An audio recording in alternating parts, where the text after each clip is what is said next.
Hello and welcome to iGCSE Success. If you're new here, a big hello to you. I'm an English teacher and I post content here on YouTube to get students ready for their first language English exam. Firstly, I hope you are all well. I'm kind of in the middle of my holidays, so where possible, I've tried to get some downtime. However, in light of what is still happening around the world, it's been quite a strange one, I have to say. But I am back with a new video and I just really hope you are all keeping well.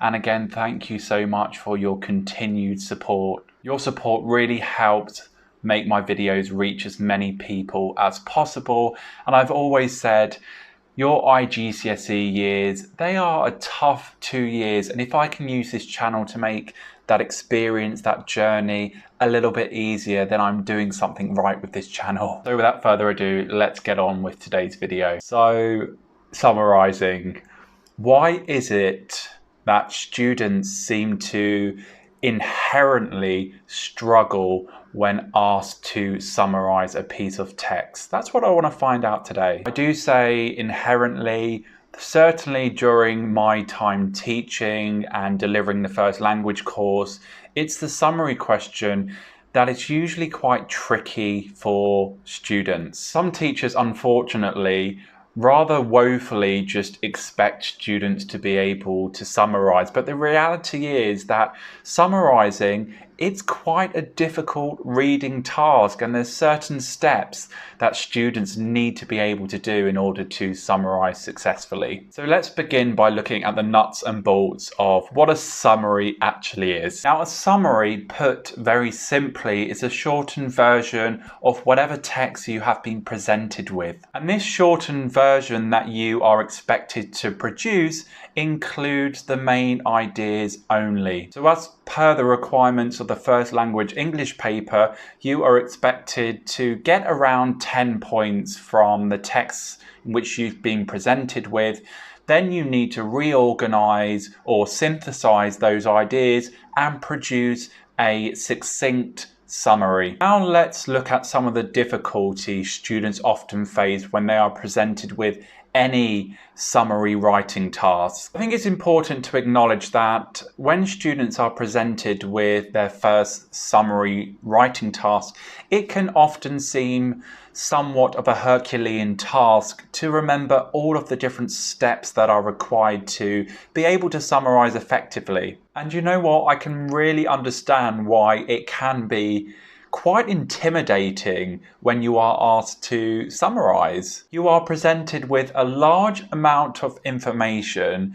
You have to read this information. You have to understand this information. You then have to distill it to its most important parts.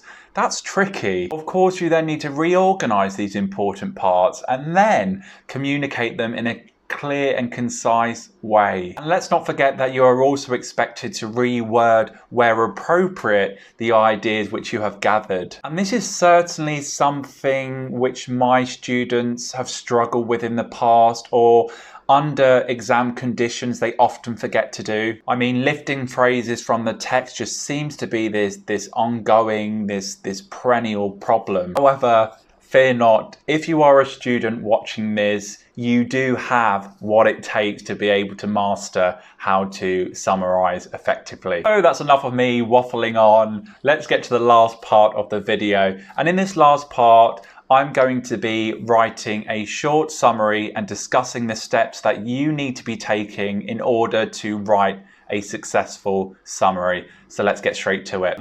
Hi guys, so what you are looking at now is a completely fictitious question. Please do not go looking for it because you won't find it. I have just made it up for the purpose of today's video.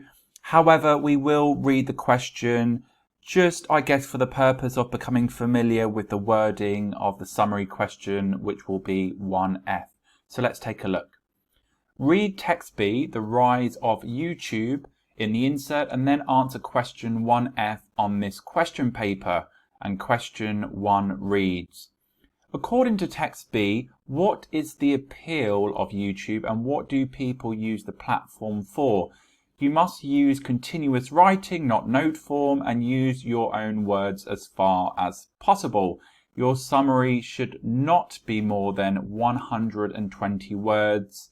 And of course, up to 10 marks are available for the content of your answer and up to 5 marks for the quality of your writing. So let's assume we've read the text, we've highlighted our 10 quotations, and as you can see on your screens now, I have listed these in chronological order. As you know, it's your job to reorganize these ideas appropriately. If you don't reorganize these ideas, you'll A, run out of words, or B, you'll end up repeating yourself. You want to do what we call synthesize, so combining relevant ideas together and using appropriate complex sentence structures will certainly help you achieve that. Let's just start by reading over our 10 points quickly. So YouTube is a website that allows you to be yourself. People often strive to be able to make an income from YouTube. Vlogging allows users to document their everyday lives in a fun way. If you want a break from the stresses of life, YouTube can provide the best entertainment. There is also the educational aspect to YouTube, which makes it appealing. You can learn just about anything. Gaming channels are particularly popular channels. Many channels provide entertaining walkthroughs. Vlogging can allow you to express your creativity. A successful channel can be monetized. YouTube can particularly help young people with their studies. And the last one is building relationships is one thing that draws people to YouTube. Now, just from me reading those 10 points out, hopefully you can see that we can certainly group similar ideas together or synthesize ideas together. So guys, I want you to imagine you've got your paper in front of you. You've got 10 things highlighted. What you need to get into the habit of doing is numbering those 10 things. And that is the order that you are going to include those things in your summary. And that's what I'm going to do now.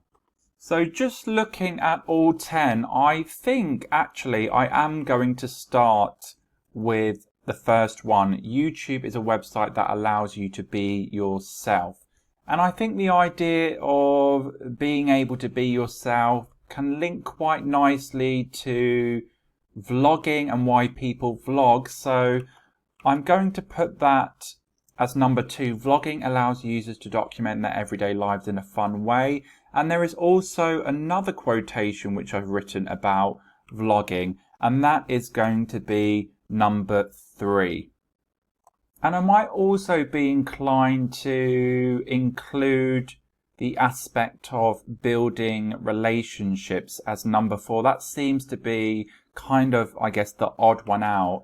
So for now, I'm going to put building relationships is one thing that draws people to YouTube as my 4th point. Now, I think the 5th thing I'm going to mention is the fact that YouTube can provide the best entertainment, which I think will lead me nicely onto looking at gaming channels and how they can also be quite entertaining. We've got a couple of things about gaming. So we've got one here. So I'm going to put that as number 6. I tell a lie, there's only one thing about gaming, but that's absolutely fine. I'm then going to look at the educational aspect. So let's put this quote as number 7. There is also the educational aspect to YouTube, which makes it appealing. You can learn just about anything. And there is also another quotation, YouTube can particularly help young people with their studies. So we can group those two together or combine them using a complex sentence. That's absolutely fine. And of course, our last 2 ideas, we can explore the appeal of potentially making money from YouTube. So that is the second quotation. People often strive to be able to make an income from YouTube. So that's going to be the 9th thing that I mentioned. And a successful channel can be monetized. So that's going to be the last thing that I mention in my summary. So what we've done there, guys, is group and I guess reorganize ideas appropriately. And this is what you want to do whenever you are doing the summary question, whenever you are doing 1F. You want to highlight your ideas and you want to number them in the order they are going to come in your summary. Now, just to speed things up a little bit, I'm going to type a summary now, and then I'll show you guys, and then I'll discuss how I've managed to get to that point. So let's take a read of the summary I've just written. 119 words, guys. Gosh, that took a bit of work. One appeal of YouTube is that it provides a creative outlet for people to express themselves. Vlogging channels in particular allow people to share a piece of their lives with other users. Quite often, these videos are presented humorously, allowing one to show their creative side. In doing so, many users can form genuine relationships from the platform. YouTube is also used as a source of entertainment, with many users turning to gaming channels. These often provide amusing walkthroughs with commentary. Furthermore, YouTube can be used as an educational tool and can help students with their studies. Lastly, many users of YouTube aim to get their channel monetized, allowing them to make money from people watching their content. So what is important to note is that I've written my ideas in the order I previously numbered them. I've used complex sentences to group ideas together. Of course, I've synthesized ideas. I've used suitable discourse markers. And lastly, I presented my ideas in a clear and concise way. And that's all from me today, guys. Don't forget to like and subscribe, put your questions below, and I will see you very soon. Bye-bye.